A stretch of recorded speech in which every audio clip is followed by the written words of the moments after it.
ಬಚ್ಚಾ ನಿಮ್ಮ ಹಳೆ ಫ್ರೆಂಡ್ ಒಬ್ಬ ಇದ್ನಲ್ಲ, ಗೊತ್ತಲ್ಲ ನಿಮ್ಗೆ ಹಳೆ ಫ್ರೆಂಡು ರಂಗನಾಥ್, LTT ರಂಗನಾಥ್, ಅವನ್ನ ಕರೆಸಿ ನಿಮ್ಗೆ ಟಚ್ ಒಳಗೆ ಇಲ್ಲ ಅಂತ ನನಗೆ ಗೊತ್ತು. ನಕೀರನ್ ಗೋಪಾಲ್ ಹೋಗಿ ಬಂದು ಪೇಪರ್ ಎಡಿಟರ್, ಸ್ವಂತ ಪೇಪರ್ ಇವನ ಬಗ್ಗೆ ನಂಬಿಕೆ ಹೊರಟೈತೆ, ಯಾರಿಗೂ ನಂಬಿಕೆ ಇಲ್ಲ. ರಂಗನಾಥ್ ನೀವು ನೋಡಿದ ತಕ್ಷಣ ತಪ್ಕೊಂಡ್ಬಿಡ್ತಾನೆ ಫುಲ್ಲಾಗಿ. ರಂಗನಾಥ್ನ ಪರ್ಸನಾಲಿಟಿ ಚೇಂಜ್ ಆಗ್ಬಿಡಿದೆ, ಮಕ್ಕ ಅಷ್ಟು ದಪ್ಪ ಆಗ್ಬಿಡಿದೆ, ಕನ್ನಡಕ ಬಂದು ಕಣ್ಣಿಗೆ ಮಾತು ತೊದಲ್ಸ್ ಮಾತಾಡ್ತಾರೆ, ಚೆನ್ನಾಗಿದೆ ಸರ್ ಅಂದ್ಕೊಂಡು. ನಾನು ಆ ಫೀಲಿಂಗೇ ಬರ್ತಾನೆ, ರಂಗನಾಥನ ಫೀಲಿಂಗ್. ಸೀಬೆ ವರ್ಕ್ ಇದೆಯಲ್ಲ ಸರ್, ಅದು ಸ್ಟೇಷನ್ನು ಥರ ವರ್ಕ್ ಅಲ್ಲ. ಅದು ನಿಮಗೆ ಬಾಂಬೆ ಕಟ್ ಹಾಕಿರ್ಬೋದು, ಸ್ಟೀಲ್ ಪೈಪ್ನಲ್ಲಿ ಹೊಡೆದವ್ರೆ, ಹಗ್ಗ ಹಾಕ್ತಾರೆ, ಇದೇ ಪೈಪ್ ಅಲ್ಲಿ ಅದು ಆ ಥರ ವರ್ಕ್ ಅಲ್ಲ. ಅಲ್ಲಿ ದೊಡ್ಡ ಪೈಪ್, ಸ್ಟೀಲ್ ಪೈಪು 4 ಅಡಿ 3 ಅಡಿ ಪೈಪ್ ಇಟ್ಕೊಂತಾರೆ. ಒಬ್ಬ ಪೈಪ್ ತಡ ಮೇಲೆ ಇಟ್ಟು ನಿಸ್ಕೊಂತಾರೆ, ಒಬ್ಬ ಮೇಲೆ ಪೈಪ್ ಮೇಲೆ ಇಬ್ಬರು ಪೈಪ್ನ ಟರ್ನ್ ಮಾಡ್ತಾರೆ. ಎಳ್ಳೇ ರೌಂಡ್ ಪೈಪಿಂಗ್ ಬಂತು ಸೆಕೆಂಡ್ ಹೋಗುತ್ತೆ ಸರ್. ಆ ಸೀಟನ್ನು ಹೆಂಗೆ ಚಪಾತಿಗೆ ಪ್ಲೇಟ್ ಮಾಡ್ತಾರೋ ಆ ಥರ ಆಗ್ಬಿಟ್ಟದು ಮಟನ್. ಆ ಮಟನ್ ಯಾವಾಗ ತೆಳಗಾಗ್ಬಿಡುತ್ತಲ್ಲ ಅದು ತೆಳಗಾಗಲ್ಲ. ಅವು 2 ರೌಂಡ್ ಮಾಡಿ 3 ರೌಂಡ್ ಮಾಡಿ ಎಷ್ಟು ಟೈಮ್ ಗೊತ್ತಾಗುತ್ತೆ ಅವ್ರಿಗೆ? 3 ರಿಂದ 5 ನಿಮಿಷ ಅಷ್ಟೇ ಕ್ಲೋಸ್ ಮಾಡಿರೋದು. ಒಂದು ಅರ್ಧ ಅಡಿ ಮೇಲೆ ಬಾತ್ರೂಮ್ ಲಾಕಪ್ ಇರುತ್ತೆ. ಆ ಲಾಕಪ್ ನಮ್ಮ ಲಾಕಪ್ ಲೆವೆಲ್ ಇರೋಲ್ಲ, ಅದು ಒಂದು ಅರ್ಧ ಅಡಿ ಕೆಳಗೆ ಇರುತ್ತೆ. ನೀರು ಬಿಟ್ಬಿಡ್ತಾರೆ, ಅದ್ರಲ್ಲಿ ಕುಣಿಸ್ಬಿಡ್ತಾರೆ. ಸತ್ಯ ಹೇಳ್ತೀನಿ ಕೇಳಲ್ಲ ಅವರು, ನಾವು ಹೇಳೋದು ಬೇಡ ಅಂತಾರೆ. ನಮ್ಮ ಶಿವರಾಸನ್ನ ಎಲ್ಲರೂ ಮೋಟ್ರ್ ಬೇಕಲ್ಲಿ ಹಿಂದೆ ಎಸ್ಕೇಪ್ ಮಾಡ್ಬೋದು, ನಾರ್ತ್ ಇಂಡಿಯಾ ಕಡೆ ಅದೊಂದು ಹೆಲ್ಪ್ ಆಗ್ಬೋದು ಅಂತ ನಂದು ಉದ್ದೇಶ ಒಂದಿತ್ತು. ಅಲ್ಲ ರಂಗನಾಥ್, ಎಲ್ಲ ಸರಿ, ನಾವಿರೋದು ಟೂರಿಸಂ ಫೀಲ್ಡ್ ಒಳಗೆ, ನಾವು ಹೆಂಗೆ ಎಸ್ಕೇಪ್ ಮಾಡ್ತಿದ್ದು ನಂಬಿಕೆ ಇತ್ತು ಸರ್ ನಿಮಗೆ. ನೀವು ನನಗೆ 2-3 ಸರಿ ನನ್ನ ಗನ್ಗಳ ಬಗ್ಗೆ ಕೇಳಿರಿ, ಹೌದಾ? ಹೌದು ಕೇಳಿದೆ. ಆ ಟೈಮ್ಗೆ ಬೇಕಾಗಿತ್ತು. ಆವಾಗ ನಮಗೂ ಕುಮಾರ್ ಕಿರಿಕ್ ಆಗಿತ್ತು. ಆ ಟೈಮ್ ಅವತ್ತೈದು ಮುತ್ತೋಪಿ ನಮ್ಗೆ ಕಾಂಪ್ರಮೈಸ್ ಆಗಿರಲಿಲ್ಲ. ಆವಾಗ ನಮ್ಗೆ ಬೇಕಾಗಿತ್ತು. ನಾನು ಈ ಕೆಲಸ ಮಾಡ್ತಾ ಇರಲಿಲ್ಲ. ಯಾಕೆ ಮಾಡ್ತಾ ಇರಲಿಲ್ಲ ಅಂದರೆ ನಿಮಗೆ ನನಗೆ ರಾಜೀವ್ ಗಾಂಧಿ ಕಂಡು ತುಂಬ ಇಷ್ಟ ಆಯಿತು. ರಾಜೀವ್ ಗಾಂಧಿ ಸತ್ಯ ಟೈಮ್ಲಿ ಕಮ್ಮಿ 2 ದಿನ ನನಗೆ ಊಟ ಮಾಡೋಕ್ಕಾಗ್ತಾ ಇರಲಿಲ್ಲ. ರಾಜ್ಕುಮಾರ್ ಅವ್ರು ಕಿಡ್ನಾಪ್ ಆದಮೇಲೆ ನಕೀರನ್ ಗೋಪಾಲು 3 ಸರಿ ಹೋಗಿ ಬರ್ತಾನೆ. ಇಲ್ಲಿಂದ ಬ್ಯಾಗ್ಗಳು ತಾಂಡೋಗ್ತಾನೆ, ಕಿಡ್ ಬ್ಯಾಗ್ಗಳು ಬರ್ತಾ ಖಾಲಿ ಬಂದು ಅವ್ನು ಹೇಳಿದ್ದೆ ನ್ಯೂಸ್ ಸ್ಪ್ರೆಡ್ ಆಗುತ್ತೆ. ಏನು ಹೇಳ್ತಾನೆ ಅದೇ ನಾವು ಕೇಳಬೇಕು. ಸತ್ಯ ಅನ್ನೋದು ನಮ್ಗೆ ಗೊತ್ತಾಗ್ತಾ ಇರಲಿಲ್ಲ. ಆ ಟೈಮ್ನಲ್ಲಿ 3ನೇ ಸರಿನೋ 4ನೇ ಸರಿ ಮೋಸ್ಟ್ಲಿ ಇರಬೇಕು ಅವನು. ಆ ಟೈಮಲ್ಲಿ ಆಗುತ್ತೆ, ನಕೀರನ್ ಗೋಪಾಲನ ಜೊತೆಗೆ ತಮಿಳ್ನಾಡನ್ನ 2 ದೊಡ್ಡ ಪ್ರೊಫೆಸರ್ಗಳು ಹೋಗ್ತಾರೆ. ಒಬ್ಬರು ಹೆಸರು ಶಿವಕುಮಾರನ್, ಇನ್ನೊಬ್ಬರ ಹೆಸರು ಕಲ್ಯಾಣ್ ಸಮಥಿಂಗ್ ಬೇರೆ ಹೆಸರು ಮಾಡ್ಬಿಟ್ಟಿದ್ದಾನೆ. ಶಿವಕುಮಾರ್ ಇಬ್ಬರು ಪ್ರೊಫೆಸರ್ ಇರ್ತಾರೆ. ನಕೀರನ್ ಗೋಪಾಲ್ ಹೋಗಿ ಬಂದು ಪೇಪರ್ ಎಡಿಟರ್, ಸ್ವಂತ ಪೇಪರ್ ಇವನ ಬಗ್ಗೆ ನಂಬಿಕೆ ಹೊರಟೈತೆ, ಯಾರಿಗೂ ನಂಬಿಕೆ ಇಲ್ಲ. ರಾಜ್ಕುಮಾರ್ ಫ್ಯಾಮಿಲಿಗೂ ಇಲ್ಲ, ರಾಜ್ಕುಮಾರ್ ಅಭಿಮಾನಿಗೂ ನಂಬಿಕೆ ಹೋಗ್ಬಿಟ್ಟಿತ್ತು. ಈ 2 ಜನ ಪ್ರೊಫೆಸರ್ ಇರ್ತಾರೆ, ಅವಾಗ 3 ಜನ ಸೇರಿ ಹೋಗ್ತಾರೆ. ಈ 3 ಜನ ಸೇರಿ ಹೋಗೋ ಟೈಮಲ್ಲಿ ಅನಿಸುತ್ತೆ ಎಲ್ಲರಿಗೂ, ಏನೋ ಹೆಸರು ರಾಜ್ಕುಮಾರ್ನ ಕರ್ಕೊಂಬರ್ಬೋದು, ಇವ್ರು ತುಂಬ ದೊಡ್ಡ ಬುದ್ಧಿಜೀವಿಗಳು ಹೋಗಿದ್ದಾರೆ. ಕಾಲೇಜ್ ಪ್ರೊಫೆಸರ್ಸ್ ದೊಡ್ಡ ಬುದ್ಧಿ ಸೀನಿಯರ್ಸ್ಗಳು, ಅವರು 50-55 ಆಗಿದೆ ಏಜ್ ಎಲ್ಲ. ಅವ್ರಿಗೂ 50-55 ಏಜ್ ಆಗಿದೆ ಅವ್ರಿಗೆ. ಮೋಸ್ಟ್ಲಿ ಇವರು ಹೋಗಿದ್ದಾರೆ, ಕರ್ಕೊಂಬರ್ತಾನದು ನಮಗೆಲ್ಲರಿಗೂ ನಂಬಿಕೆ ಇತ್ತು. ನಾವು 4-5 ದಿನ ಕಣ್ಣಿಟ್ಟು TV ನೋಡ್ತಾನೆ ಇದ್ವಿ, ಏನೋ ಗುಡ್ ನ್ಯೂಸ್ ತರ್ತಾರೆ ಇವರು ಸರಿ ಅಂತೇಳಿ. ನೋಡ್ರೆ ಇವರು ಅದೇ ಥರ ನಕೀರನ್ ಗೋಪಾಲ್ ಜೊತೆ ಬಂದು ಸೇಮ್ ಕತೆ ಬಿಡ್ತಾ ಇದ್ದಾರೆ. ಅಲ್ಲಿಗೆ ಎಲ್ಲರಿಗೂ ಒಂಥರ ಹುಮ್ಮಸ್ಸು ಸುಸ್ತಾಗೋಯ್ತು. ನಮಗೂ ತುಂಬಾ ಏನೋ ಸರಿ ಬಂದಿಲ್ಲ ಆ ಟೈಮಲ್ಲಿ. ಬರೀ ಪ್ಯಾಕೇಜ್ ಹೋಗುತ್ತೆ, ಬೇರೆ ಕೈ ಬರ್ತಾರೆ. ಅಲ್ಲಿ ದುಡ್ಡು ಸೇರ್ತಾ ಇದೆ ಕಾಡಿಗೆ, ಮತ್ತು ಬೇರೆ ಕೈ ಬರ್ತಾ ಇದ್ದಾರೆ. ಆ ಟೈಮಲ್ಲಿ ಶ್ರೀಧರು ಅವರು ನನಗೆ ಹೇಳ್ತಾರೆ, ಬಚ್ಚಾ ನಿಮ್ಮ ಹಳೆ ಫ್ರೆಂಡ್ ಒಬ್ಬ ಇದ್ನಲ್ಲ, ಗೊತ್ತಲ್ಲ ನಿಮ್ಗೆ ಹಳೆ ಫ್ರೆಂಡು ರಂಗನಾಥ್, LTT ರಂಗನಾಥ್, ಅವನ್ನ ಕರೆಸಿ ನಿಮ್ಗೆ ಟಚ್ ಒಳಗೆ ಇಲ್ಲ ಅಂತ ನನಗೆ ಗೊತ್ತು. ಇಲ್ಲಿ ಮನೆ ಹತ್ರ ಸರಿ ಬಂದಿದ್ದ, ನೀವು ಸರಿಯಾಗಿ ಅವ್ನು ನೋಡಿಲ್ಲ ಅವ್ರಿಗೆ, ಇಲ್ಲ ಅಂತ ಹೇಳಿ ಕಳಿಸ್ಬಿಟ್ರೆ ಅವ್ನು ಹೋಗ್ಬಿಟ್ಟು ಆಯ್ತು. ಹೆಚ್ಚಿಗೆ ಆಯ್ತು, ಒಂದು 6 ತಿಂಗಳು 1 ವರ್ಷದ ಕತೆ ಅದು. ಇವಾಗ ನೀವು ಅವನ್ನ ಕರೆಸಿ, ನೀವು ಫಸ್ಟು ಅನ್ಸರ್ನ ಮಾತಾಡಿ. ಅನ್ಸರ್ ಇವಾಗ ಕೌನ್ಸಿಲರ್ ಬನಶಂಕರಿ, ಅವನಿಗೆ ಭಾರಿ ಕ್ಲೋಸ್ ಫ್ರೆಂಡು LTT ರಂಗನಾಥ್. ನನಗೂ ತುಂಬ ಕ್ಲೋಸೇ, ಅಂದರೆ ಪರ್ಸ್ನಲ್ ಕ್ಲೋಸೇ, ಪರಿಚಯ ಚೆನ್ನಾಗಿ ಕ್ಲೋಸು. ಅವ್ನ ಜೊತೆಗಿರೋ ಯಾವಲ್ಲೂ ಅವನು ಮತ್ತು ಇನ್ನೊಬ್ಬ ನಮ್ಮ ಅಕ್ಕನ ಮಗ ಅಮ್ಜದ್ ಅಂತ ಇದ್ದ, ಅವರಿಬ್ಬರಿಗೂ ಭಾರಿ ಕ್ಲೋಸ್ ಫ್ರೆಂಡು. ನೈಟಲ್ಲಿ ಬಂದು ಕೂತು ಮಾತಾಡೋದು 10 ಗಂಟೆ 12 ಗಂಟೆವರೆಗೂ ಏನೋ ಸಮಥಿಂಗ್ ಮಾತಾಡೋ ಜೊತೆಗಿದ್ದ. ನಾನು ಆವಾಗಲೇ ಫೋನ್ ಕಳಿಸಿ ಅನ್ಸರ್ನ ಕರ್ಸ್ಕೊತೀನಿ. ಕರ್ಸ್ಕೊಂಡು ರಂಗನಾಥ್ನ ಹೆಂಗಾರ ಕರ್ಕೊಂಬಪ್ಪ, ನೀನು ಇವತ್ತು ಸಾಯಂಕಾಲ ಕರ್ಕೊಂಬಂದ್ರೆ ಪರವಾಗಿಲ್ಲ, ನಾಳೆ ಬೆಳಗ್ಗೆ ಎಷ್ಟೊತ್ತು ಕರ್ಕೊಂಬಂದ್ರೆ ರಂಗನಾಥ್ ಅರ್ಜೆಂಟ್ ಬೇಕು ನನಗೆ ಅಂತ ಹೇಳ್ತೀನಿ. ಆಯಿತು ಅಂತೇಳಿ ಕರ್ಕೊಂಬರ್ತೀನಿ. ನನಗೆ 2 ದಿನ ಟೈಮ್ ಕೊಡಿ, ಕರ್ಕೊಂಬರ್ತೀನಿ. ನಿಮ್ಗೆ ಇವತ್ತು ಜಾಸ್ತಿ ಸಿಗೋಲ್ಲ, ಎಲ್ಲೋ 15 ದಿನಕ್ಕೋ 1 ತಿಂಗಳು ಒಂದ್ಸರಿ ಸಿಗ್ಬೋದು ಅಷ್ಟೇ. ರಂಗನಾಥವೇ ಜಾಸ್ತಿ ಸಿಗ್ತಾರೆ, ಕರ್ಕೊಂಬರ್ತೀನಿ ಕಳಿಸ್ತೀನಿ. ಬಂದು ಶ್ರೀಧರ್ಗೆ ಹೇಳ್ತೀನಿ. ಆಗ ಹೇಳೋ ಟೈಮ್ನಲ್ಲಿ ಚಂಪಾ ಸಾರು ಮತ್ತು ಲೋಹಿತ್ ಇಬ್ಬರು ಕೂತಿರ್ತಾರಲ್ಲ ಈ ಮೀಟಿಂಗಲ್ಲಿ. ಅದೇ ನಮ್ಮ ಮಂಜುನಾಥ್ 15 ಇರ್ತಾರೆ, ಗಿರೀಶ್ ಇರ್ತಾರೆ, ಎಲ್ಲ ಇರ್ತಾರೆ. ಇದ್ರೂ ಇವರಿಬ್ಬರು ಕೂತಾರೆ. ಅದಕ್ಕೆ ಚಂಪಾ ಸಹ ಕೇಳ್ತಾರೆ, ಯಾರು ರಂಗನಾಥ್ ಅಂತ ಕೇಳ್ತಾರೆ. ಅವ್ರು ಲೋಹಿತ್ ಅವ್ರಿಗೆ ಹೇಳ್ತಾರೆ, ಅದೇ ರಂಗನಾಥ್ ಅಂದರೆ LTT ರಂಗನಾಥ್ ರಾಜೀವ್ ಗಾಂಧಿ ಮರ್ಡರ್ ಕೇಸ್ನಲ್ಲಿದ್ನಲ್ಲ ಅವನ್ನೇ ಅಂತ. ಓಹೋ ಅವನು ರಂಗನಾಥ್ ಅಂತ ಪಾಟೀಲ್ ಇರ್ತಾರೆ, ಚಂದ್ರಶೇಖರ್ ಪಾಟೀಲ್. ಆಮೇಲೆ ಶ್ರೀಧರ್ ಅವ್ರಿಗೆ ಹೇಳ್ತಾರೆ, ನಮ್ಮ ಬಚ್ಚನ್ಗೆ ಭಾರಿ ಕ್ಲೋಸ್ ಸರ್ LTT ರಂಗನಾಥ್, ಈತ ರಾಜೀವ್ ಗಾಂಧಿ ಮರ್ಡರ್ ಕೇಸ್ನಲ್ಲಿದ್ದ, ಅವನು 10 ವರ್ಷ ಜೈಲು ತೀಸ್ಕೊಂಬಂದವನೇ, ಅವನ ಮನೆ ಹತ್ರ 2 ಸರಿ ಬಂದರೂ ಕೂಡ ಶ್ರೀಧರ್ ಬಚ್ಚನ್ ಮಾತಾಡಿರಲಿಲ್ಲ. ಕಾರಣ ಏನಂತ ಹೇಳಿದ್ರೆ ರಾಜೀವ್ ಗಾಂಧಿ ಮರ್ಡರ್ ಮಾಡ್ಬಿಟ್ನಲ್ಲ, ಇವನು ಮರ್ಡರ್ ಕೇಸಲ್ಲಿ ಇದ್ನಲ್ಲ ಅಂತ ಮಾಡಿಲ್ಲ. ಬಚ್ಚನ್ಗೆ ಅವ್ನ ಕಂಡ್ರೆ ಇಷ್ಟ ಆಗಿಲ್ಲ, ಅವನಿಗೆ ಇದು ಮಾಡಿಬಿಟ್ರು. ಅವನ ಹಂಗೂ ಬಚ್ಚನ್ಗೆ ಹೇಳ್ದೆ, ರೀ ಅದು ರಂಗನಾಥ್ ಡಿಸಿಷನ್ ಅಲ್ಲ, ಅದು LTT ಪ್ರಭಾಕರ್ ಡಿಸಿಷನು, ಆ ಸಂಘಟನೆ ಟೀಮ್ ಡಿಸಿಷನು. ರಂಗನಾಥ ಯಾರು? ರಂಗನಾಥ ಇನ್ನೊಬ್ಬ ತೊಗೊತಾರವರು. ರಂಗನಾಥ 100 ಜನ ಇದ್ದಾರೆ ಪ್ರಾಣ ಕೊಡೋಕ್ಕೋಸ್ಕರ, 1000 ಜನ ಸೋಷಲ್ ಬಾಂಬರ್ಸ್ ಇದ್ದಾರಲ್ಲಿ ಅಂತ ಹೇಳಿದ್ರು. ನಮ್ಮ ಬಚ್ಚನ್ಗೆ ಅರ್ಥ ಆಗಿಲ್ಲ ಸರ್. ಅವ್ರಿಗೆ ಅದೇ ಮೈಂಡ್ ಒಳಗಿದೆ. ರಾಜೀವ್ ಗಾಂಧಿ ತುಂಬ ಇಷ್ಟ ಇವ್ರಿಗೆ, ಆ ಕಾರಣಕ್ಕೆ ಮಾಡಿಲ್ಲ ಇವರು. ಅದಕ್ಕೆ ಕರೆಸ್ತೀವಿ ಅವನಿಗೆ ಕರೆಸೋನಿಗೆ ಸಾಕಷ್ಟು ತಮಿಳ್ನಾಡು ಮೆಸೇಜ್ ಸಿಗುತ್ತೆ ಅಂತ ಹೇಳಿ ಶ್ರೀಧರ್ ಹೇಳ್ತಾರೆ. ರಂಗನಾಥನ್ಗೆ ನೆಕ್ಸ್ಟ್ ಡೇ ಮಧ್ಯಾಹ್ನ ಟೈಮ್ಗೆ ರಂಗನಾಥನ ಆನ್ಸರ್ ಕರ್ಕೊಂಬರ್ತಾರೆ. ನಾವಿನ್ನೂ ಊಟ ಮಾಡೋಣ ಅಂತ ಇರ್ತೀವಿ, 1:45-2 ಗಂಟೆ ಇರುತ್ತೆ ಟೈಮ್ನಲ್ಲಿ. ರಂಗನಾಥನ ಕರ್ಕೊಂಬರ್ತಾನೆ. ರಂಗನಾಥ ನನಗೆ ನೋಡಿದ ತಕ್ಷಣ ತಪ್ಕೊಂಬರ್ತಾನೆ ಫುಲ್ಲಾಗಿ, ಬೇರೆ ಮಾತಾಡಲ್ಲ, ತುಂಬ ಜೋರಾಗಿ ತಪ್ಕೊಂಡು. ರಂಗನಾಥನ್ಗೆ ಅನಿಸಿದೆ ನಾನು ಬಚ್ಚನ್ನ ತಪ್ಕೊತಾ ಇದ್ದೀನಿ ಅಂತೇಳಿ. ನನಗೆ ಅನಿಸ್ತಲ್ಲ ರಂಗನಾಥ್ ತಪ್ಕೊತಾ ಇದ್ದೀನಿ ಅಂತೇಳಿ. ಯಾಕಂದ್ರೆ ರಂಗನಾಥ್ ನಾನು ನೋಡಿ ರಂಗನಾಥ್ ಅಲ್ಲ, ಅದು ರಂಗನಾಥನ ಪರ್ಸ್ನಾಲಿಟಿ ಚೇಂಜ್ ಆಗಿಬಿಡಿದೆ. ಮುಖ ಇಷ್ಟು ದಪ್ಪ ಆಗ್ಬಿಡಿದೆ, ಕನ್ನಡಕ ಬಂದು ಕಣ್ಣಿಗೆ, ಮಾತು ತೊದಲ್ಸಿ ಮಾತಾಡ್ತಾರೆ, ಚೆನ್ನಾಗಿದ್ರೆ ಸಹ ಅಂದ್ಕೊಂಡು. ನಾನು ಆ ಫೀಲಿಂಗೇ ಬರ್ತಾನೆ ರಂಗನಾಥನ ಫೀಲಿಂಗು. ರಂಗನಾಥ ಬ್ಲ್ಯಾಕ್ ಇದ್ರೂ ಮೀಡಿಯಮ್ ಹೈಟು, ಒಳ್ಳೆ ಪರ್ಸ್ನಾಲಿಟಿ ಇತ್ತು, ತಮಿಳ್ ಮಾತಾಡೋದು, ಇಲ್ಲೇ ಹುಟ್ಟು ಬೆಳೆದಿರೋದಲ್ಲ, ಖಡಕ್ ಫಿಟ್ನೆಸ್ ಇತ್ತು. ಇದು ಯಾರೋ ಕಳ್ಳಪುರಿ ಮೂಟೆ ತಪ್ಪನ್ನು ಕಾಣ್ತಾ ಇದ್ದೀನಿ ನನಗೆ. ಆಮೇಲೆ ನನಗೆ ಆ ಫೀಲಿಂಗೇ ಬರ್ತಾವೆ ರಂಗನಾಥನ್ಗೆ. ಹಂಗೆ ಏನು ಮಾಡಿದೆ, ಅಷ್ಟು ಮಾತಾಡ್ಬೇಕಾದ್ರೆ ರಂಗನಾಥ ನಾನು ಕಣ್ಣಿಟ್ಟು ಒಂದು 3 ನಿಮಿಷ ಹಿಂಗೆ ನೋಡ್ರಿ ರಂಗನಾಥ. ಅಂತೂ ಖುಷಿಗೋ ಬೇಜಾರಿಗೋ ನಾನು ತಿಸ್ಲಿ ಕರೆಸಿ ಮಾತಾಡ್ತಿರಲ್ಲ, ಇವೆಲ್ಲ ಏನೋ ಕಾಣಲಿಕ್ಕೆ 15 ನಿಮಿಷ ನೋಡಿ. ನಾನು ಬೇರೆ ಏನೂ ಮಾತಾಡೋಣ. ನನಗೆ ರಂಗನಾಥನ್ ಮಾತಾಡೋದು ಫೀಲಿಂಗ್ ಅಂತ, ರಂಗನಾಥ ಊಟ ಮಾಡ್ರ ಅಂತೀನಿ. ಇಲ್ಲ ಮಾಡಿಲ್ಲ ಸರ್ ಅಂತ. ನಮ್ಗೆ ಅನ್ಸರು ಊಟ ಮಾಡೋಕೆ ಕೂಡ ಕೊಡಲಿಲ್ಲ, ಎಲ್ಲ ಊಟ ಮಾಡಿಸೋ ಅದು ಮಾಡಿಸಿಲ್ಲ, ಸ್ಟೇಟ್ಗೆ ಕರ್ಕೊಂಬಿಟ್ಟ ಅನ್ಸರ್ ಅಂತ. ಅನ್ಸರ್ ಆಗಲಿ ಮೂಲಕ ಯಾಕೆ ಮಾತಾಡ್ತಾನೆ ಯಾರು ಅನ್ಸರ್, ಕೈ ಹಿಡ್ಕೊಂಡು ಮಾತಾಡಿ ಒಬ್ರಿಗೊಬ್ರಿಗೆ.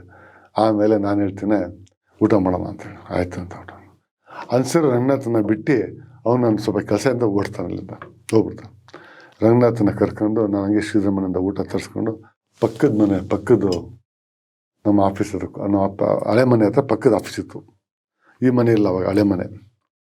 ಅಲ್ಲಿ ಕೂತ್ಕೊಂಡು ಊಟಕ್ಕೆ ತರಿಸ್ಕೊಂಡು ಊಟ ಮಾಡ್ತಾ ಸ್ಟಾರ್ಟ್ ಮಾಡ್ತೀನಿ. ಏನು ರಂಗನಾಥ್, ನಾನು ನಿಮ್ಮನ್ನು ಮಾತಾಡ್ತಾರೆ, ನನಗಿಂತ ರಂಗನಾಥ್ ಒಂದು 3 ವರ್ಷ ಚಿಕ್ಕೊಂಡಿರ್ಬೇಕು, ಐ ಥಿಂಕ್ 3-4 ವರ್ಷ ಚಿಕ್ಕೊಂಡಿರ್ಬೇಕು, ಅಥವಾ 2 ವರ್ಷ ಚಿಕ್ಕೊಂಡಿರ್ಬೇಕು. ಏನು ರಂಗನಾಥ್ ಈ ಥರ ಆಗ್ಬಿಟ್ಟಿದ್ದೆ ಪರ್ಸ್ನಾಲಿಟಿ. ನನಗೆ ಒಂಥರ ಬೇಜಾರು ರಂಗನಾಥನ ನೋಡಿದ್ರೆ, ಇದ್ದಿದ್ದು ಕಳೆ ಇಲ್ವಲ್ಲ ಅಂದ್ಬಿಟ್ಟು ಮಕ್ಕದ ಮೇಲೆ. ಆಮೇಲೆ ಮಾತಾಡೋದು ತೊದಲು, ಆ ಮಾತಿಲ್ಲ. ಏನು ಹಿಂಗಾಯ್ತು? ಇಲ್ಲ ಸರ್, ನಾನು 10 ವರ್ಷ ಜೈಲು ತೀರ್ಸಿದ್ದೀನಿ, 9 ವರ್ಷ 10 ವರ್ಷ ಜೈಲು ಸಿಕ್ಕಿದ್ದೀನಿ, 10 ವರ್ಷ ಜೈಲು ತೀರ್ಸಿದ್ದೀನಿ.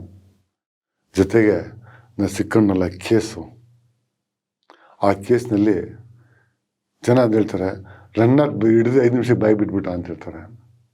ಅಷ್ಟೊಂದು ಮನೆಗೆ ಗೊತ್ತಾಗ್ಬಿಟ್ಟಿತ್ತು. ಅಲ್ಲಿ ನಾನು ಪುಟ್ಟಹಳ್ಳಿ ನನ್ನ ಮನೆ ಇತ್ತು, ಇಲ್ಲಿ ಬರೋಷ್ಟು ಎಲ್ಲ ಕಡೆ ಕವರ್ ಮಾಡಿಬಿಟ್ರು. ಸೀಬೆ ವರ್ಕ್ ಇದೆಯಲ್ಲ ಸರ್, ಅದು ಸ್ಟೇಷನ್ನು ಥರ ವರ್ಕ್ ಅಲ್ಲ, ಅದು ನಿಮಗೆ ಬಾಂಬೆ ಕಟ್ ಹಾಕಿರ್ಬೋದು, ಸ್ಟೀಲ್ ಪೈಪ್ನಲ್ಲಿ ಹೊಡೆದವ್ರೆ, ಹಗ್ಗ ಹಾಕ್ತಾರೆ, ಇದೇ ಪೈಪ್ ಅಲ್ಲಿ, ಆ ಥರ ವರ್ಕ್ ಅಲ್ಲ ಅಲ್ಲಿ. ಆ ವರ್ಕ್ನಲ್ಲಿ ಅವ್ರು ಫಸ್ಟ್ ಇನ್ಫಾರ್ಮೇಷನ್ ಬೇಕು ಅವ್ರಿಗೆ. ಅವ್ರು ಎಲ್ಲಿ ಹಿಡಿತಾರೋ CBI ಅವರು, ಅದೇ ಸ್ಟೇಷನ್ ಅವ್ರಿಗೆ, ಅದೇ ವರ್ಕ್ ಸ್ಪಾಟ್ ಮಾಡ್ಕೊಂಡ್ಬಿಡ್ತಾರೆ, ಅದೇ ವ್ಯಾನಲ್ಲಿ ವರ್ಕ್ ಮಾಡ್ತಾರೆ. ಅಕ್ಕಪಕ್ಕ ಮನೆ ಕವರ್ ಮಾಡಿ ಅಲ್ಲೇ ಮನೆನ ಲಾಕ್ ಮಾಡಿ ಅಲ್ಲೇ ವರ್ಕ್ ಮಾಡಿಬಿಡ್ತಾರೆ. ಮನೆ ಮುಂದೆ ಮನೆ ಒಳಗೆ ಅಲ್ಲೇ ವರ್ಕ್ ಮಾಡಿಬಿಡ್ತಾರೆ. 1 ಸೆಕೆಂಡ್ ಕೂಡ ಲೇಟ್ ಮಾಡಲ್ಲ ಅಲ್ಲಿ ವರ್ಕ್ ಮಾಡೋರಲ್ಲಿ. ಏನು ಫಸ್ಟ್ ಏನು ವರ್ಕ್ ಮಾಡ್ತಾರೆ ರಂಗನಾಥ್ ಅಂತ ಕೇಳಿದೆ. ಏನೂ ಮಾಡಿಲ್ಲ ಸರ್, ಫಸ್ಟು ಕುಣಿಸಿದ ತಕ್ಷಣ ಬೆಟ್ಟೆ ಬಿಚ್ಚಿದ್ರು, 5 ಜನ ಕೈ ಹಿಂದೆ ಕಟ್ಟಿದ್ರು, ದೊಡ್ಡ ಪೈಪ್, ಸ್ಟೀಲ್ ಪೈಪು 4 ಅಡಿ 3 ಅಡಿ ಪೈಪ್ ಇಟ್ಕೊತಾರೆ. ಒಬ್ಬ ಪೈಪ್ ತೊಡೆ ಮೇಲೆ ಇಟ್ಟು ನಿಸ್ಕೊಂತಾರೆ, ಒಬ್ಬ ಮೇಲೆ ಪೈಪ್ ಮೇಲೆ, ಇಬ್ಬರು ಪೈಪ್ನ ಟರ್ನ್ ಮಾಡ್ತಾರೆ. ಆ 1 ರೌಂಡ್ ಪೈಪ್ ತೊಡೆ ಮಾಡಿ ಟರ್ನ್ ಮಾಡಿ ಕೆಳಗೆ ಹೋಗಿ ಬರುವಷ್ಟು ತೊಡೆ ಮೇಲೇ ನಮ್ಗೇನಂತ ಅನ್ಸಲ್ಲ, ಏನಿದು ನಾವು ಏನು ತಡ್ಕೊಳ್ಬೋದು ಅಂತ ಹೇಳ್ತೀವಿ.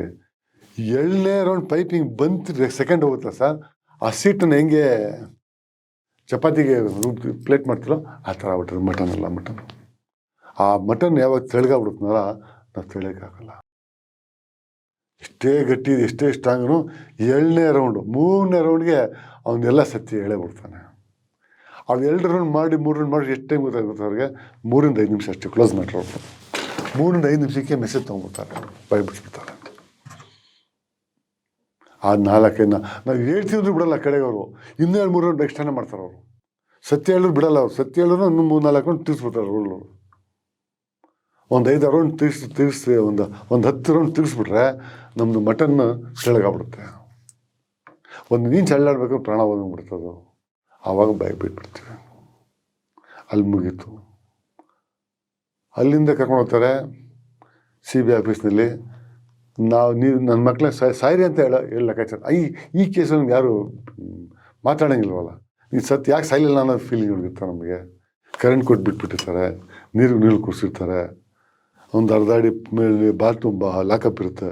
ಆ ಲಾಕಪ್ ನಮ್ಮ ಲಾಕಪ್ ಲೆವೆಲ್ ಇರಲ್ಲ, ಅದು ಒಂದು ಅರ್ಧ ಅಡಿ ಕೆಳಗೆ ಇರುತ್ತೆ. ನೀರು ಬಿಟ್ಬಿಟ್ಟಿರ್ತಾರೆ, ಅದ್ರಲ್ಲಿ ಕುಣಿಸ್ಬಿಡ್ತಾರೆ. ನಾವು ಸತ್ಯ ಹೇಳ್ತೀನಿ ಕೇಳಲ್ಲ ಅವರು. ನಾವು ಹೇಳೋದು ಬೇಡ ಅಂತಾರೆ. ಅವ್ರು ಸಾಕಷ್ಟು ಮೆಸೇಜ್ ಸಿಗ್ಬಿಡ್ತಾರೆ ಅವ್ರಿಗೆ, ನೀವು ಬೇಡ ಅಂತಾರೆ. ಇವತ್ತಿರೋ ಆಫೀಸರು ಬೆಳಗ್ಗೆ ಏನು ಬರ್ದಿರ್ತಾರೋ ಅವ್ರು ನೈಟ್ಗೆ ಇರಲ್ಲ ಆಫೀಸರು. ತಿರ್ಗಾ ಈ ಆಫೀಸರ್ ಮಕ್ಕ ನೋಡಿ ಹಿಂಗೆ ನಮಸ್ಕಾರ ಮಾಡಿಟ್ಕೊಂಡಿರ್ತೀವಿ. ನೆಕ್ಸ್ಟ್ ಬೆಳಗ್ಗೆ ಹೊಸ ಆಫೀಸರ್ ಬರ್ತಾರೆ. ಅವ್ರು ಬರೀ ಆಫೀಸ್ನ ಮಕ್ಕ ನಗುವವರೆಗೂ ನೆಕ್ಸ್ಟ್ ಆಫೀಸರ್ ಬಂದ್ಬಿಡ್ತಾನೆ ಅಲ್ಲಿ. ಈ ಥರ ಆಗುತ್ತೆ ಅಲ್ಲಿ. ಆಮೇಲೆ ನಮ್ಮನ್ನ ಇದ್ರಲ್ಲಿ ಪಿನ್ ಹಾಕ್ಬಿಟ್ರಿ ಪ್ಲಾಸ್ಟಿಕ್ ಬಿಟ್ಬಿಡ್ತಾರೆ ಒಳಗೆ. ಅದಕ್ಕೆ ಲೈಟ್ ಕರೆಂಟ್ ಕೊಟ್ಟಿರ್ತಾರೆ. ಆ ಕರೆಂಟ್ ಕೊಟ್ಟು ಏನಾಗುತ್ತೆ, ಈ ಗಟ್ಟಿ ನಾಲ್ಗೆ ಇಡ್ತೀವಲ್ಲ ಅದು ನಾಲ್ಗೆ ಕಟ್ಟಾಗ್ಬಿಡ್ತು, ನಾಲ್ಗೆಗಳು ಕಟ್ಟಾಗ್ತೈತೆ. ಹಿಂಗೆ ಇಡ್ತೀವಿ. ಆ ಟೈಮ್ನಲ್ಲಿ ಇದು ತೊದಲಿಸ್ತು. ನಮಗೆ ಟ್ರೀಟ್ಮೆಂಟು ಕೊಡಲ್ಲ ಅಲ್ಲಿ. ಆ ಥರ ವರ್ಕು ಸಹ ಅದು. ಆಮೇಲೆ ಚೇರ್ ಮೇಲೆ ಕೂತಿರ್ತೀವಿ. ಹಿಂಗೆ ಕೂತಿದ ಮೇಲಿಂದ ನೀರು ಬೀಳುತ್ತೆ. ಒಂದು 10 ನಿಮಿಷ ಅರ್ಧ ಗಂಟೆ ಚೆನ್ನಾಗಿರುತ್ತೆ. ನೀರು ತಣ್ಣಗೆ ಬೀಳ್ತಾ ತಲೆ ಮೇಲೆ ಕಲ್ಲು ಬೀಳಂಗಾಗುತ್ತೆ. ನೀರು ಬಂಡೆ ಆಗ್ತಾನೆ ತಲೆ ಮೇಲೆ, ಊದ್ಕೊಂಡು ತಲೆ ಇದಾಗ್ಬಿಡುತ್ತೆ, ಊದ್ಕೊಂಡು ನೀರು ಬೀಳ್ತಾರೆ. ಆ ಥರ ವರ್ಕು ಸರ್. ಆ ವರ್ಕ್ ತಿನ್ನೋದು ಒಂದೇ, ಹೆಚ್ಚಿಗೆ ಆಗೋದು ಒಳ್ಳೇದು, ಹೋಗ್ಬಿಟ್ರೆ ಒಳ್ಳೇದು ಅಂತ ಆ ಫೀಲಿಂಗ್ ಬರುತ್ತೆ. ಅದಕ್ಕೆ ಈಗ CBIಗೆ ಕಸ್ಟಡಿ ಟೈಮಿಂಗೂ ಇಲ್ಲ. ಅವ್ರು ಇಷ್ಟ ಬಂದು ಕರ್ಕೊಂಡು ಹೋಗ್ಬೋದು, ಇಷ್ಟ ಬಂದು ಬಿಡ್ಬೋದು. ಆ ಕಾರಣಕ್ಕೆ ನನ್ನ ಹೆಲ್ತ್ ಹಿಂಗೆ ಆಗೋಯ್ತು. ಅದಾದ್ಮೇಲೆ ನನಗೂ ಇಂಟ್ರೆಸ್ಟ್ ಹೊರಟೋಯ್ತು. ಜೈಲೊಳಗೆ ಎಕ್ಸಸೈಸ್ ಮಾಡಬೇಕು, ಫಿಟ್ ಆಗಿರ್ಬೇಕು ಅನ್ನೋದು ಅಷ್ಟು ಕೊಡ್ತಾಯಿಲ್ಲ. ನನಗೆ ಗೊತ್ತಲ್ಲ ಸರ್, ಜೈಲಿನಲ್ಲಿ ಟೈಮ್ ಪಾಸ್ ಮಾಡಬೇಕು. 1 ದಿನ 2 ದಿನ ಅಲ್ಲ. ನಮಗಿನ್ನು ಹ್ಯಾಂಗ್ ಆಗುತ್ತೋ ಬಿಲ್ಡ್ ಆಗುತ್ತೋ ನಮ್ಗೆ ಗೊತ್ತಿಲ್ಲ. ನಮ್ಗೆ ಇನ್ನು ಹ್ಯಾಂಗ್ ಆಗಿದ್ದು ಯಾಕಪ್ಪ ಫಿಟ್ ಆಗಿರಬೇಕು ಅನ್ನೋ ಫೀಲಿಂಗ್ ಇರುತ್ತೆ. ಆದರೂ ಟ್ರೈಲ್ ನಡೀತಾ ನಂದು ಸ್ಪಾಟ್ ಒಳಗೆ ಇರಲಿಲ್ಲ. ರಾಜೀವ್ ಗಾಂಧಿ ಒಡೆಯ ಸ್ಪಾಟ್ನಲ್ಲಿ ನಾನು ಇರಲಿಲ್ಲ. ಆದಮೇಲೆ ನಾವು ಇನ್ವಾಲ್ವ್ ಆಗಿರೋದು. ನಾವು ಕರೆಸಿದ್ರು, ಮಾತಾಡಿರೋ ಈಗ ಆಗುತ್ತೆ ಅಂತ ನಮಗೆ ಒಂದೊಂದು ಯಾರ್ಯಾರಿಗೆ ಏನು ನ್ಯೂಸ್ ಅಷ್ಟೇ ನ್ಯೂಸ್ ಇರುತ್ತೆ. ಮುಂದಕ್ಕೆ ಆಗೋದು ಹೇಳೋದು. ಯಾರು ಇರ್ತಾರೆ ಸ್ಪಾಟ್ ಒಳಗೆ, ಯಾರು ಏನು ಮಾಡ್ತಾರೆ ಅವ್ರಿಗೆ ಮಾತ್ರ ನ್ಯೂಸ್ ಇರುತ್ತೆ. ನೆಕ್ಸ್ಟ್ ರಿಸರ್ವ್ ಇಟ್ಟಿರ್ತಾರೆ ನಮಗೆ. ಹಾಗೆ ತಟ್ಟು ನಮ್ಗೆ ಮೂವ್ ಮಾಡೋಕ್ಕೆ ಹೇಳ್ತಾರೆ. ಹಂಗೆ ನಾವು ಇದ್ವಿ, ಏನಕ್ಕೆ ಇದ್ದಿದ್ದು ಗೊತ್ತಿರೋಲ್ಲ. ಅದೊಂದು ಗ್ರೌಂಡ್ ಮೇಲೆ ನಮಗೆ ರಿಲೀಸ್ ಆಗಿರೋದು. ನಾನು ಅವ್ರಿಗೆ ಪ್ರೊಟೆಕ್ಟ್ ಮಾಡಿ ಸೇಫಾಗಿ ನನ್ನ ಜೊತೆ ಎಷ್ಟು ಜನ ಕಳಿಸಿದ್ರು, ಶಿವರಾಸನ್, ಶೋಭಾ ಮತ್ತು ಜೊತೆಗೆ 4 ಜನ 3 ಜನ ಪಿಲ್ಲರ್ಗಳು. ಇವ್ರು ಇಲ್ಲಿಂದ ಎಸ್ಕೇಪ್ ಮಾಡಬೇಕಾಯ್ತು. ನನಗೆ ಆ ಜವಾಬ್ದಾರಿ ಕೊಟ್ಟರು. ಆ ಜವಾಬ್ದಾರಿ ನಾನು ಫೇಲ್ ಆದೆ ಅಂದರೆ ಎಲ್ಲ ಕಡೆ ಚೆನ್ನೈ ಈ ಸೌತ್ ಇಂಡಿಯಾನಲ್ಲಿ ಅಂತೂ ಪ್ರತಿಯೊಂದು ಮಕ್ಕಕ್ಕೆ ಸೆನ್ಸರ್ ಥರ ಹಾಕ್ಬಿಟ್ಟಿರು ಜನ ಆ ಫೇಸ್ಗಳಿಗೆ. ನಾವು ಆಚೆ ಓಡೋಕ್ಕಾಗ್ತಾ ಇರಲ್ಲ, ಅಷ್ಟೊಂದು ಟೈಟ್ ಇಟ್ಟಿರೋದು ಡಿಪಾರ್ಟ್ಮೆಂಟು. ನಾವು ಹೆಂಗಾದ್ರು ಮಾಡಿ ಇಲ್ಲಿಂದ ನಾರ್ತ್ ಇಂಡಿಯಾ ಕಡೆ ಎಸ್ಕೇಪ್ ಆಗಬೇಕಾಯ್ತು. ಅಂದರೆ ನೇಪಾಳು, UP ಹೋಗಿ UPಯಿಂದ ನೇಪಾಳು ಅಥವಾ ಯಾವುದೋ ಬಾರ್ಡ್ರನ್ನ ಕ್ರಾಸ್ ಮಾಡಬೇಕು. ಕಲ್ಕತ್ತಾದಿಂದ ಬಾರ್ಡ್ರನ್ನ ಕ್ರಾಸ್ ಆಗಬೇಕು. ಹತ್ರ ಯಾವುದಿದೆ ಅದಕ್ಕೆ ನಾವು ಟ್ರೈ ಮಾಡ್ತಾಯಿದ್ವಿ, ಆಗಿಲ್ಲ. ಆ ಟೈಮ್ನಲ್ಲಿ ನಾನು ನಿಮ್ಮನ್ನು ಹುಡ್ಕೊಂಡು 5 ಸರಿ ಬಂದಿದ್ದೆ. 3 ಸರಿ ಅಮ್ಜನ್ನ ಭೇಟಿ ಆಗಿದ್ದೀನಿ. ನಮಗೂ ಟೆನ್ಷನ್ನು, 10 ನಿಮಿಷ ಇರೋಕ್ಕಾಗ್ತಾ ಇರಲಿಲ್ಲ. ಎಲ್ಲೋ ಒಂದು ಭಯ, ಅರ್ಧ ಗಂಟೆ ನೀವು ಸಿಕ್ಕಿಲ್ಲ. ಆಮೇಲೆ ಅನ್ಸರ್ನ ಭೇಟಿ ಆಗಿದ್ದೆ 2 ಸರಿ. ಅರ್ಜೆಂಟ್ ಮಾತಾಡ್ಬೇಕು ನಾವು ತೋರಿಸು ಅಂತೇಳಿ. ನನಗೆ ಸಿಕ್ಕಿಲ್ಲ. ನನಗೆ ಸಿಗ್ಬೇಕು, ಯಾಕೆ ಬಂದ್ರಿ ನೀವು ಅಂತ ಕೇಳ್ತೀನಿ. ಇದು ಇಂಥ ಕೇಸ್ ನನಗೆ ಸಿಗೋದು. ನಮ್ದು ಏನು ಉದ್ದೇಶ ಆಯಿತು, ನನ್ನ ತಲೆಗೆ ಏನು ನೋಡ್ತಂದ್ರೆ, ನಿಮಗೆ ನಿಮ್ಮ ಬಗ್ಗೆ ಚೆನ್ನಾಗಿ ಗೊತ್ತು ನನಗೆ. ಯಾಕೆ ಗೊತ್ತಾರೆ, ನೀವು ಮೋಟ್ರ್ ಬೇಕು, ಇಲ್ಲಿಂದ ಸೀತಾರಾಮ್ ಶೆಟ್ಟಿನ ಕರ್ಕೊಂಡು ಉಡುಪಿಗೆ ಹೋಗಿ ಬಿಟ್ಟು ಬರ್ತಾಯಿರಿ. 400 ಕಿಲೋಮೀಟ್ರು ನೈಟ್ ಹಾಲ್ಟ್ ಹಾಕಿ ಆದ್ರಲ್ಲಿ ಬೆಳಗ್ಗೆ ಎದ್ದು ಬಂದುಬಿಡ್ತಾರೆ. ನೀವು 800 ಕಿಲೋಮೀಟ್ರ್ ಮೋಟ್ರಲ್ಲಿ ಹೋಗಿ ನಾನು ನೋಡಿದ್ದೀನಿ, 2 ಸರಿ ನೋಡಿದ್ದೀನಿ. ನನಗನ್ಸಿತ್ತು ನೀವು ನಮ್ಮ ಶಿವರಾಸನ್ನ ಎಲ್ಲರೂ ಮೋಟ್ರ್ ವೇನಲ್ಲಿ ಹಿಂದೆ ಎಸ್ಕೇಪ್ ಮಾಡ್ಬೋದು ನಾರ್ತ್ ಇಂಡಿಯಾ ಕಡೆ, ಅದೊಂದು ಹೆಲ್ಪ್ ಆಗ್ಬೋದು ಅಂತ ನಂದು ಉದ್ದೇಶ ಹೊಂದಿತ್ತು. ಇನ್ನೊಂದು ಶುಭ ಆಯಿತು, ಇವೆರಡಕ್ಕೆ ಮೇನ್ ಮಾಡಬೇಕಾಯ್ತು. ಜೊತೆಗೆ ಇನ್ನೊಬ್ರು ಇವರಿಗೆ ಈ ನಿಮ್ಮ ಕಡೆ ಹೋಗ್ತಾರಲ್ಲ, ನೀವು ಬೇಕಾದ್ರೆ ಪ್ಲ್ಯಾನ್ ಮಾಡಿ ಈ ಅಜ್ಮಿಗೆ ಹೋಗ್ತಾರೆ, ಎಲ್ಲರೂ ದರ್ಗಾ ದೊಡ್ಡ ದರ್ಗ ಹೋಗ್ತಾರೆ, ನೀವು ಕಾರಿನಲ್ಲಿ ಒಂದು ಫ್ಲ್ಯಾಗ್ ಕಟ್ಟಿರ್ತೀರ ಆ ಟೈಮ್ನಲ್ಲಿ. ಆವಾಗ ಯಾರು ಗಾಡಿ ಚೆಕ್ ಮಾಡೋದು ಜಾಸ್ತಿ. ಹೆಂಗಸು ಮೂರು ಜನ ಹೆಂಗಸು ಇಬ್ಬರು ಗಂಡಸಿದ್ರೆ ಒಬ್ಬೊಬ್ಬರು ಕಳಿಸ್ಬಿಡ್ಬೋದಾಯ್ತು ಅಂತ ಆ ಥರ ನಾವು ಪ್ಲ್ಯಾನ್ ಮಾಡಿದ್ವಿ. ಅಲ್ಲ ರಂಗನಾಥ್, ಎಲ್ಲ ಸರಿ, ನಾವಿರೋದು ಟೂರಿಸಂ ಫೀಲ್ಡ್ ಒಳಗೆ, ನಾವು ಹೆಂಗೆ ಎಸ್ಕೇಪ್ ಮಾಡ್ತೀವಿ ನಿಮ್ಗೆ ನಂಬಿಕೆ ಇತ್ತು ಸರ್. ನೀವು ನನಗೆ 2-3 ಸರಿ ನನ್ನನ್ನು ಗನ್ಗಳ ಬಗ್ಗೆ ಕೇಳಿರಿ. ಹೌದಾ? ಹೌದು, ಕೇಳಿದೆ. ಆ ಟೈಮ್ನಲ್ಲಿ ಬೇಕಾಗಿತ್ತು. ಆವಾಗ ನಮಗೂ ಕುಮಾರ್ ಕಿರಿಕಾಗಿತ್ತು. ಆ ಟೈಮ್ ಮತ್ತು ಇನ್ನೂ ಮುತ್ತೋಪೆ ನಮ್ಗೆ ಕಾಂಪ್ರಮೈಸ್ ಆಗಿರಲಿಲ್ಲ. ಆವಾಗ ನಮ್ಗೆ ಬೇಕಾಗಿತ್ತು. ಮುತ್ತೋಪರೆ ಕಾಂಪ್ರಮೈಸ್ ನಮ್ಗೆ ಗನ್ಗಳು ಬೇಕಲ್ಲ, ಮುತ್ತೋಪರೆ ಹತ್ರ ಗನ್ಗಳಿತ್ತು, ಯಾವ್ದು ಬೇಕಾದ್ರೆ ತೊಗೊಳ್ಳಿ ಅಂತಾರೆ. ನಾನು ಬೇಡ ಅಂತ, ಬೇಡ ಆವಾಗ ತೊಗೊಂಡ್ರೆ. ನಮ್ಮಿಂದ ನಿಮ್ಗೆ ಏನಪ್ಪ ಅಂದ್ರೆ ಮತ್ತೆ ಅಷ್ಟು ದುಡ್ಡು ಇರಲಿಲ್ಲ ಎಸ್ಕೇಪ್ ಆಗ, ಸ್ವಲ್ಪ ಇತ್ತು ಅಷ್ಟು ಊಟ ಖರ್ಚಿಗೆ, ಪೆಟ್ರೋಲ್ ಹೊರಡಾಗ. ನಾನು ನಿಮಗೆ ಗನ್ಗಳು ಕೊಡ್ತೀನಿ ಅಂದರೆ ನೀವು ಬಿಡ್ತೀರ ನಮ್ಮ ನಂಬಿಕೆ ಇತ್ತು. ಯಾಕೆ ನಿಮ್ಮ ಗನ್ಗಳಿಗೆ ತುಂಬ ಇಷ್ಟ ಆಯಿತು, ಗನ್ಗಳು ಬೇಕಂತ ನೀವು ನನ್ನ ಭಾರಿ ಸೀರಿಯಸ್ ಆಗಿ ಕೇಳ್ತಾರೆ. ಆ ಗನ್ನಿನ ಆಸೆಗಳು ನೀವು ಬಿಡ್ಬೋದು ನಮಗೆ ಅಂತ ನನಗೆ ಫೀಲ್ ಇತ್ತು. ಅದೊಂದು ಪ್ಲ್ಯಾನ್ಗೋಸ್ಕರ ನಾನು ನಿಮ್ಮ ಹತ್ರ ಬಂದೆ. ಅದು ಕೆಪಾಸಿಟಿದ್ದು ನೀವು ಮತ್ತು ಶ್ರೀಧರ್ ಸರ್ ಮಾಡ್ಬೋದು ಅನ್ನೋದು ನನ್ನ ಫೀಲಿಂಗ್ ಇತ್ತು. ಶ್ರೀಧರ್ ಸರು ಅಷ್ಟಾಗಿ ಇವ್ರಿಗೆ ಜಾಸ್ತಿ ಕ್ಲೋಸ್ ಇರಲಿಲ್ಲ. 2 ಸರಿ 3 ಸರಿ ನೋಡೋರೆ, ನಾನು ಮಾತಾಡೋದು ನೋಡಿದ್ದಾರೆ. ಅಂದರೆ ಅವಾಗ ತಲೆಗೆ ರಂಗನಾಥ್ ಯಾಕೆ ಕಳಿಸಿದ್ರೆ ಜನರಲ್ ಎಲ್ಲ ಹುಡುಗರು ಇನ್ನೊಬ್ಬ ಹುಡುಗ ಇರ್ಬೋದು, ಸ್ವಲ್ಪ ವಿಶ್ ಮಾಡಿ ದೂರ ಆಯ್ತು ಅಷ್ಟೇ. ಪರ್ಸ್ನಲ್ ಯಾವತ್ತೂ ಮಾತಾಡಿರಲಿಲ್ಲ. ಅವರಿಗೆ ರಂಗನಾಥ್ ರಾಜೀವ್ ಗಾಂಧಿ ಮಾಡೋದು ದೊಡ್ಡ ಹೆಸರು ಬಂತು. ಅದು ಮುಂಚೆ ಹೆಸರು ಇಲ್ಲ, ಮಾಮೂಲಿ ಹುಡುಗ ಥರ ಇದ್ದಾರೆ. ಈತ ಆ ಕಾರಣ ನಿಮ್ಮ ಹತ್ರ ಬಂದೆ. ನನಗೆ ತುಂಬ ನಂಬಿಕೆ ಇತ್ತು, ನೀವು ಬೇಕಾದ್ರೆ ಮನ್ಸು ಮಾಡ್ರೆ ಮಾಡ್ಬೋದು ಅಂತೇಳಿ. ನಾನು ಈ ಕೆಲಸ ಮಾಡ್ತಾ ಇರಲಿಲ್ಲ. ಯಾಕೆ ಮಾಡ್ತಾ ಇರಲಿಲ್ಲ ಅಂದರೆ ನಿಮಗೆ ನನಗೆ ರಾಜೀವ್ ಗಾಂಧಿ ಕಂಡ್ರೆ ತುಂಬ ಇಷ್ಟ ಆಯಿತು. ರಾಜೀವ್ ಗಾಂಧಿ ಸತ್ತಿದ ಟೈಮ್ಲಿ ಕಮ್ಮಿ 7 ದಿನ ನನಗೆ ಊಟ ಮಾಡೋಕ್ಕಾಗ್ತಾ ಇರಲಿಲ್ಲ. ಬೇಜಾರೇ ಕುಡ್ಕೊಂತದೆ. ಆ ಬೇಜಾರು ನಿದ್ದೆ ಬರೋ ಕೂತ್ಕೊಂತದೆ. ನಮ್ಮ ಶ್ರೀಧರು ನನಗೆ ನಗ್ತಾರು, ಏನು ರೀ ಹಿಂಗಾಗ್ಬಿಟ್ಟಿರಿ ನೀವು, ರಾಜೀವ್ ಗಾಂಧಿ ಸತ್ತಾಯ್ತು, 1 ದಿನ ಆಯಿತು, ಬಿಡ್ಡಾಕಿ, ಇವಾಗ ನೀವು ಕೂತು ಏನಾಗತ್ತೆ ಇದಕ್ಕೆ? ಇಲ್ಲ, ನನಗೆ ತುಂಬ ಅಟ್ಯಾಚ್ಮೆಂಟು ಅಂದರೆ ನನಗೆ ರೇಗ್ಸೋರಲ್ಲ ಇವರು, ಯಾರು ಶ್ರೀಧರು ರೇಗ್ಸೋರು. ರಾಜೀವ್ ಗಾಂಧಿ ಸತ್ಯ ಈ ಒಳ್ಳೆ ಇದು ಬೇಡ ಮಾಡ್ತಿರಲ್ಲ ನೀವು ಅಂತ. ಅದೇನೋ ಆ ಟೈಮ್ನ ಸ್ಮಾರ್ಟ್ ಇಂಡಿಯಾ ಪ್ರೈಮ್ ಮಿನಿಸ್ಟರ್ ಇದ್ದ, ಅವ್ರ ಲುಕ್ಕು, ವಾಕಿಂಗ್ ಸ್ಟೈಲು, ಆ ಡ್ರೆಸ್ಸಲ್ಲಿ ನನಗೆ ತುಂಬ ಇಷ್ಟ ಆಗ್ಬಿಡ್ತು. ನಾನು ರಾಜಕೀಯದಲ್ಲಿ ಇಲ್ಲ ಅಥವಾ ನಾನು ಕಾಂಗ್ರೆಸ್ ಪಾರ್ಟಿ ವರ್ಕರ್ ಅಲ್ಲ, ಏನಿಲ್ಲ, ಜಸ್ಟ್ ಎಲ್ಲ ನನಗೆ ಇಷ್ಟ ಆಗ್ಬಿಡ್ತಾರೆ ರಾಜೀವ್ ಗಾಂಧಿ. ಆ ಕಾರಣ ಮಾಡಿದೆ. ಇಲ್ಲ ಅಂತ ಅದಕ್ಕೇನು ತುಂಬ ರಂಗನಾಥ್ ಬಗ್ಗೆ ತುಂಬ ಸ್ಟೈಲ್ ಹೇಳೋಕ್ಕೆ ಸ್ಟಾರ್ಟ್ ಆಯಿತು. ರಾಜೀವ್ ಗಾಂಧಿ ರಾಂಗ್ ಡಿಸಿಷನ್ನು, ಆ ಇಂಟೆಲಿಜೆನ್ಸು ಒಂದ್ಸರಿ ಸಪೋರ್ಟ್ ಮಾಡ್ರು, ಒಂದ್ಸರಿ ಸಪೋರ್ಟು ನಮಗೆ ಎಗ್ನೆಸ್ಟ್ ಮಾಡಿಬಿಟ್ರು. ಆಮೇಲೆ ನಮಗೆ ಇಂಡಿಯನ್ ಮೀಟಿಂಗ್ ತುಂಬ ತೊಂದರೆ ಆಯಿತು, ಹೆಣ್ಮಕ್ಳಿಗೆಲ್ಲ ನಾನು ಹೇಳಿದೆ ರಂಗನಾಥ್, ನಾನು ಪ್ರಭಾಕರ್ಗೆ ಲೇಖರ, ಟೈಗರ್ ಪ್ರಭಾಕರ್, ನಾನು ಲೇಖರ. ಟೈಗರ್ ಪ್ರಭಾಕರ್ ನಾನು 86ನಲ್ಲೆಲ್ಲ ಪ್ರಭಾಕರ್ ಮೊದಲು ಕೇಳ್ತಾ ಇದ್ದೆ ಅಷ್ಟೇ, ಡೀಪಾಗಿ ಗೊತ್ತಿರಲಿಲ್ಲ. ನನಗೂ ರಾಜೇಂದ್ರ, ಬೆಕ್ಕಿನ ರಾಜೇಂದ್ರ ಗೊತ್ತಲ್ಲ, ನಾವು ಇಬ್ಬರು ಒಂದೇ ಜೈಲೊಳಗೆ ಒಂದೇ ಇದ್ರೊಳಗೆ ಇರ್ತಾರೆ, ಪಕ್ಕ ಬೆಡ್ ಇರ್ತದೆ. ರಾಜೇಂದ್ರಗೆಲ್ಲ ಓದಿ ಪ್ರಭಾಕರ್ ಬಗ್ಗೆ ಇಂಡಿಯಾ ವರ್ಲ್ಡ್ ದೊಡ್ಡ ಬೆಸ್ಟ್ ಹೀರೋ ಅಂತ ನನ್ನ ಮೈಂಡ್ ಬಂದ್ಬಿಡ್ತು. ಅಷ್ಟೊಂದು ನಾನು ಪ್ರಭಾಕರ್ ಬಗ್ಗೆ ತಿಳ್ಕೊಂಡಿದ್ದೇನೆ. ಆ ಟ್ರೈನಿಂಗು, ಸ್ಟ್ರಿಕ್ಟು, ಆ ಮೆಂಟಾಲಿಟಿ ಪ್ರಭಾಕರ್ದು, is a good fighter, no compromise. ಆಮೇಲೆ ಯಾವುದೇ ಹೆಣ್ಮಕ್ಳು ಒಬ್ರು ನೋಡಲ್ಲ. ಪ್ರತಿಯೊಂದು ಹೆಣ್ಮಕ್ಳು ಅಲ್ಲಿ ಟ್ರೈನ್ ಆಗ್ತಾರಲ್ಲ, ಅವ್ರ ಮನೆ ರೇಪ್ ಆಗಿರ್ತಾರೆ ಅಥವಾ ಮನೆ ಸುಟ್ಟೋಗಿರ್ತಾರೆ, ಮಕ್ಳಿಗೆ ಹೊಡೆದಾಕ್ಬಿಟ್ಟಿದ್ದಾರೆ, ಅಂಥ ಹುಡುಗಿ ಟ್ರೈನ್ ಆಗಿರೋದಲ್ಲಿ ಖುಷಿಗೆ ಬಂದು ಯಾರು LTT ಸೋಲ್ಜರ್ ಆಗಿಲ್ಲ ಅಲ್ಲಿ ಅನ್ನೋದು ನನಗೆ ಚೆನ್ನಾಗಿ ಗೊತ್ತು. ಜೊತೆಗೆ ನನ್ನ ಇನ್ನೊಬ್ಬನ ಪಕ್ಕದಲ್ಲಿದ್ದ, ನೀವು LTT ಟ್ರೈನ್ ಆಗಿರೋ ಹುಡುಗ, ಅವನು ಐ ಥಿಂಕ್ 17-18 ಡೇಸ್ ಅಷ್ಟೇ. ಅವನ ಹೆಸರು ಕಣ್ಣಾದಾಸ್ ಅಂತ, ಗೊತ್ತಲ್ಲ, ಅವನು ಸಹ ಗೊತ್ತು ಅಂತಾನೆ. ಕಣ್ಣಾದಾಸ್ ನನ್ನ ಪಕ್ಕದೊಳಗಿದ್ದ. ಅವನಿಗೆ ತಮಿಳ್ ಅವ್ನು ಹೇಳೋ ಭಾಷೆ ನಮಗೆ ಅರ್ಥ ಮಾಡ್ಕೊತಾ ಇದ್ವಿ. ಅವನು ತುಂಬ ಹೋಗಿರ್ತದ. ಆ ಟೈಮ್ನಲ್ಲಿ ಅವನು 1985ನಲ್ಲಿ MG ರೋಡ್ನಲ್ಲಿ ಯಾವುದೋ ಡೈಮಂಡು ಗೋಲ್ಡ್ ಶೋನಲ್ಲಿ ರಾಬ್ರಿ ಮಾಡಿ 25 ಲಕ್ಷ ರಾಬ್ರಿನೂ ಮಾಡಿ ಒಬ್ಬ ಎಸ್ಕೇಪ್ ಆಗ್ಬಿಟ್ಟು ಒಬ್ಬ ತಗೊಳ್ಕೊಂತಾನೆ. ಆ ದುಡ್ಡು ಅವ್ರು ಏನೋ ತಿಂತಾ ಇರಲಿಲ್ಲ, ಸಂಘಟನೆಗೆ ಯೂಸ್ ಮಾಡ್ತಾಯಿದ್ರು. ಅದೇ ಥರ ಇನ್ನೂ ಪರಿಚಯ ಆಗಿದ್ದ ತೀವ್ರ ಅನ್ನೋನು, ನಿಮ್ಗೆ ಗೊತ್ತಿಲ್ಲ ನನಗೆ ಗೊತ್ತಿಲ್ಲ ಅಂತ ತೊಡೆಗೆ ಏಟ್ ಬಿದ್ದಿತ್ತು ನನಗೆ. ಅವನು ಸೋಲ್ಜರ್ ಆಗಿತ್ತು, ಅವನು ಕಾಲ್ಗೇಟಾಗಿತ್ತು. ಅಲ್ಲಿ ಡ್ಯಾಮೇಜ್ ಆಗಿ ಕೈ ಇಲ್ಲ, ಲ್ಯಾಬ್ಸ್ ಎಲ್ಲ ಸ್ವಲ್ಪ ಡ್ಯಾಮೇಜ್ ಆಗಿರೋರಿಗೆ, ಏಟಾಗಿರೋರಿಗೆಲ್ಲ ಕರ್ಕೊಂಬಂದು ಅವನು ಇಲ್ಲಿಂದ ರೆಡಿ ಮಾಡ್ಕೊಂಡು ಕೆಲ್ಸಕ್ಕೆ ಕಳಿಸ್ತಾರೆ ಅವರು. ಕೆನಡಾ, US, ದುಬೈ ಅಂತ ಕಡೆ ಕೆಲ್ಸಕ್ಕೆ ಕಳಿಸ್ತಾರೋ. ಆ ಪೇಮೆಂಟ್ನ ಬರೋದು ಸಪ್ಲೈ ಅದಷ್ಟೆಲ್ಲ ನಾನು ತಿಳ್ಕೊಂಡಿದ್ದೀನಿ.